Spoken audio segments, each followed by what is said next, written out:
Hello guys, आज के कटानको कार्यक्रम हुँदै थियो। यस्तो रुखबाट काट्दा काट्दै यसरी पानी आइरहेको छ। यो के भएको हो यसो कसैले कमेन्ट गरिदिनु होला। 20 मिनट भन्दा ओभर भयो।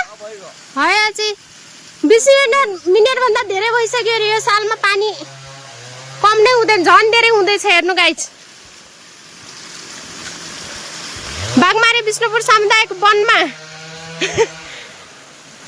कटानको कार्यक्रममा भएको यस्तो घटना दृश्य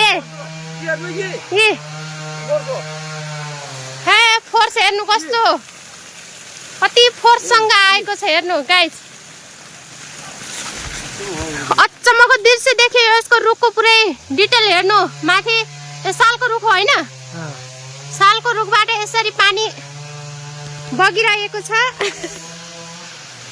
हाम्रो यसै वनका वनकर्मी हुनुहुन्छ, वनपाले उहाँको अध्यक्षज्यू हुनुहुन्छ। यसरी पानी बगिरहेको छ। 20-25 मिनट भइसक्यो, अझै पनि रोकेको छैन। झन् ठुलो हुँदैछ। के जादु हो यसो, के हो यसो? जानकारी भए कमेन्टमा लेखिदिनु होला।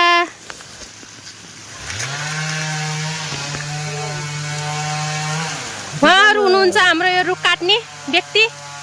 उहाँ काट्ने क्रममा यसरी पानी बगेको छ।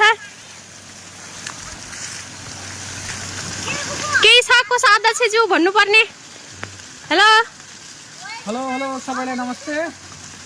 आज यो बागमारी विष्णुपुर सामुदायिक वन उपभोक्ता समूहको यो कटान क्षेत्र, अब 82-83 को कटान क्षेत्रमा हामीहरूले छपान भएका रुखहरू कटान गर्ने क्रममा अहिले भर्खरै एउटा यो सालको रुख छ।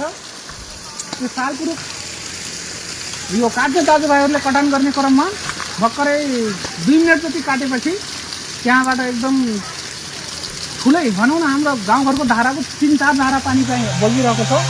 यो निरन्तर बगिरहेको छ। अहिले झन्डै 10 मिनट पुग्न थाल्यो पानी।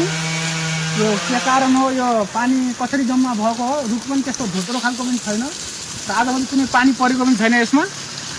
र यो रुख अब हामीलाई थाहा भएन कि दैवी शक्ति हो के हो, थाहा भएन। अब यसलाई ढाल्दा उचित होला या यस्तै छोड्दा उचित होला? सल्लाह सुझाव दिनु होला, कमेन्ट गरिदिनु होला। धन्यवाद।